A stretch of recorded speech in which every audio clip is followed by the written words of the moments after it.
Greetings and welcome to the August 22nd edition of Reading Through the Bible in a Year from Mighty Through God.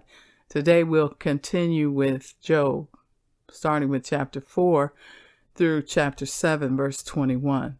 1 Corinthians chapter 14, verses 18 through 40. Psalm 37, verses 30 through 40. And Proverbs 21, verse 27. And I'm reading from the New International Version. This section is titled Eliphaz. Then Eliphaz the Temanite replied, "If someone ventures a word with you, will you be impatient? But who can keep from speaking? Think how you have instructed many, how you have strengthened feeble hands. Your words have supported those who stumbled. You have strengthened faltering knees. But now trouble comes to you, and you are discouraged. It strikes you, and you are dismayed. Should not your piety be your confidence, and your blameless ways your hope? Consider now, who being innocent has ever perished? Where were the upright ever destroyed?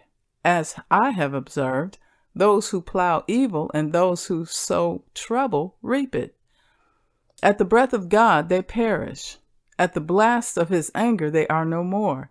The lions may roar and growl, yet the teeth of the great lions are broken.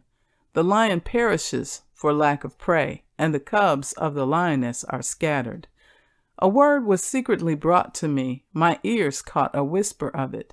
Amid disquieting dreams in the night, when deep sleep falls on people, fear and trembling seized me and made all my bones shake. A spirit glided past my face, and the hair on my body stood on end. It stopped, but I could not tell what it was. A form stood before my eyes, and I heard a hushed voice. Can a mortal be more righteous than God? Can even a strong man be more pure than his Maker? If God places no trust in his servants, if he charges his angels with error, how much more those who live in houses of clay, whose foundations are in the dust, who are crushed more readily than a moth.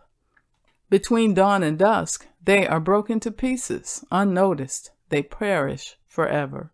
Are not the cords of their tent pulled up so that they die without wisdom? Chapter 5.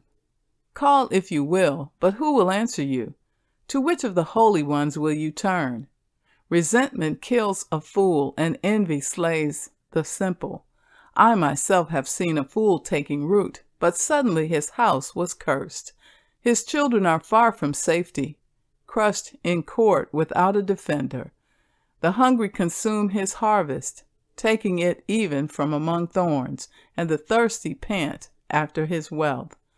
For hardship does not spring from the soil, nor does trouble sprout from the ground. Yet man is born of trouble, as surely as sparks fly upward. But if I were you, I would appeal to God. I would lay my cause before him. He performs wonders that cannot be fathomed, miracles that cannot be counted. He provides rain for the earth. He sends water on the countryside. The lowly he sets on high, and those who mourn are lifted to safety. He thwarts the plans of the crafty so that their hands achieve no success. He catches the wise in their craftiness, and the schemes of the wily are swept away. Darkness comes upon them in the daytime. At noon they grope as in the night. He saves the needy from the sword in their mouth. He saves them from the clutches of the powerful. So the poor have hope, and injustice shuts its mouth. Blessed is the one whom God corrects, so do not despise the discipline of the Almighty, for he wounds, but he also binds up. He injures, but his hands also heal. From 6 calamities he will rescue you. In 7 no harm will touch you. In famine he will deliver you from death, and in battle from the stroke of the sword. You may be protected from the lash of the tongue, and need not fear when destruction comes. You will laugh at destruction and famine, and need not fear the wild animals. For you will have a covenant with the stones of the field, and the wild animals will be at peace with you. You will know that your tent is secure. You will take stock of your property and find nothing missing. You will know that your children will be many and your descendants like the grass of the earth. You will come to the grave in full vigor, like sheaves gathered in season. We have examined this, and it is true. So hear it and apply it to yourself. Chapter 6. Then Job replied, "If only my anguish could be weighed and all my misery be placed on the scales, it would surely outweigh the sand of the seas. No wonder my words have been impetuous. The arrows of the Almighty are in me. My spirit drinks in their poison. God's terrors are marshaled against me. Does a wild donkey bray when it has grass, or an ox bellow when it has fodder? Is tasteless food eaten without salt, or is there flavor in the sap of the mallow? I refuse to touch it. Such food makes me ill. Oh, that I might have my request, that God would grant what I hope for, that God would be willing to crush me, to let loose his hand and cut off my life. Then I would still have this consolation, my joy in unrelenting pain, that I had not denied the words of the Holy One. What strength do I have, that I should still hope? What prospects, that I should be patient? Do I have the strength of stone? Is my flesh bronze? Do I have any power to help myself, now that success has been driven from me? Anyone who withholds kindness from a friend forsakes the fear of the Almighty. But my brothers are as undependable as intermittent streams, as the streams that overflow when darkened by thawing ice and swollen with melting snow, but that stop flowing in the dry season and in the heat vanish from their channels. Caravans turn aside from their routes. They go off into the wasteland and perish. The caravans of Tema look for water. The traveling merchants of Sheba look in hope. They are distressed because they had been confident.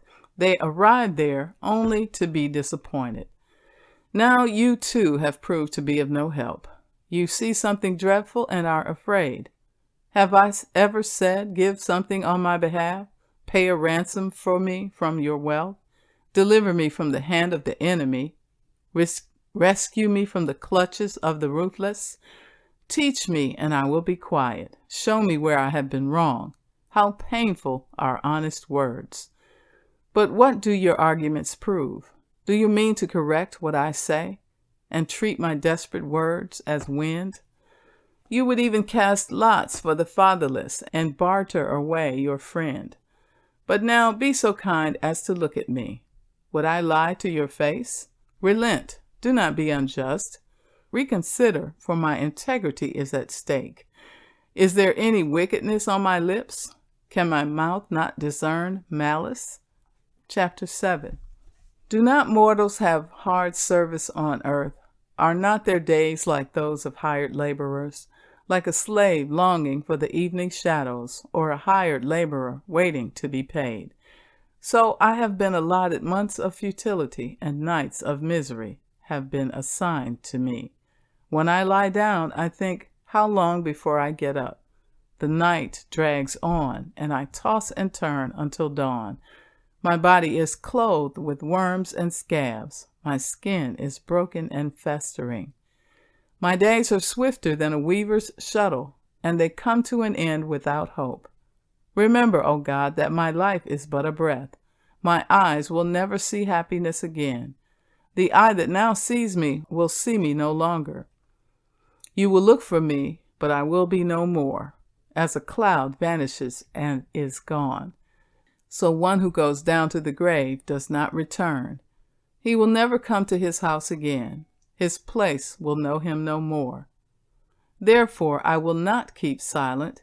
I will speak out in the anguish of my spirit. I will complain in the bitterness of my soul. Am I the sea, or a monster of the deep, that you put me under guard? When I think my bed will comfort me, and my couch will ease my complaint, even then you frighten me with dreams, and terrify me with visions. so that I prefer strangling and death rather than this body of mine. I despise my life. I would not live forever. Let me alone. My days have no meaning. What is mankind that you make so much of them? That you give them so much attention? That you examine them every morning and test them every moment? Will you never look away from me, or let me alone even for an instant? If I have sinned, what have I done to you, you who see everything we do? Why have you made me your target? Have I become a burden to you? Why do you not pardon my offenses and forgive my sins? For I will soon lie down in the dust. You will search for me, but I will be no more. 1 Corinthians chapter 14, beginning with verse 18. I thank God that I speak in tongues more than all of you, but in the church I would rather speak 5 intelligible words to instruct others than 10,000 words in a tongue. Brothers and sisters, stop thinking like children. In regard to evil, be infants, but in your thinking be adults. In the law it is written, with other tongues and through the lips of foreigners I will speak to this people. But even then they will not listen to me, says the Lord. Tongues, then, are a sign not for believers, but for unbelievers. Prophecy, however, is not for unbelievers, but for believers. So if the whole church comes together and everyone speaks in tongues, and inquirers or unbelievers come in, will they not say that you are out of your mind? But if an unbeliever or an inquirer comes in while everyone is prophesying, they are convicted of sin and are brought under judgment by all, as the secrets of their hearts are laid bare. So they will fall down and worship God, exclaiming, God is really among you. What then shall we say, brothers and sisters? When you come together, each of you has a hymn or a word of instruction, a revelation, a tongue, or an interpretation. Everything must be done so that the church may be built up.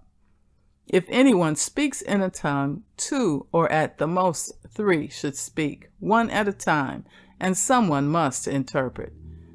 If there is no interpreter, the speaker should keep quiet in the church and speak to himself and to God. 2 or 3 prophets should speak, and the others should weigh carefully what is said. And if a revelation comes to someone who is sitting down, the first speaker should stop.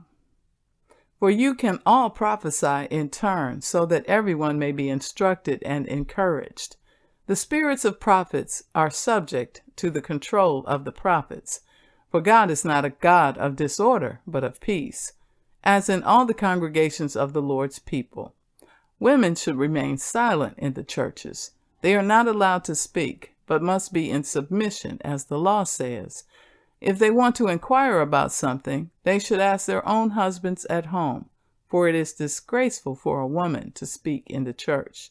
Or did the word of God originate with you? Or are you the only people it has reached? If anyone thinks they are a prophet or otherwise gifted by the Spirit, let them acknowledge that what I am writing to you is the Lord's command. But if anyone ignores this, they will themselves be ignored.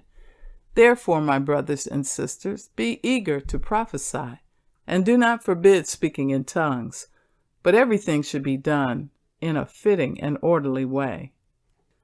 Psalm 37, beginning with verse 30, from the King James Version. The mouth of the righteous speaketh wisdom, and his tongue talketh of judgment. The law of his God is in his heart. None of his steps shall slide. The wicked watcheth the righteous, and seeketh to slay him.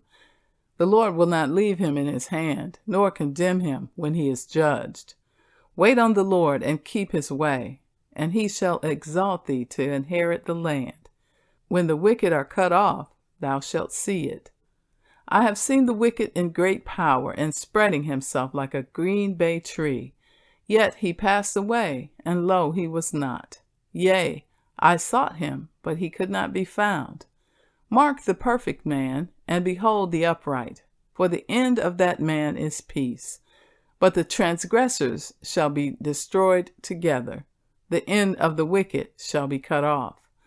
But the salvation of the righteous is of the Lord. He is their strength in the time of trouble, and the Lord shall help them and deliver them.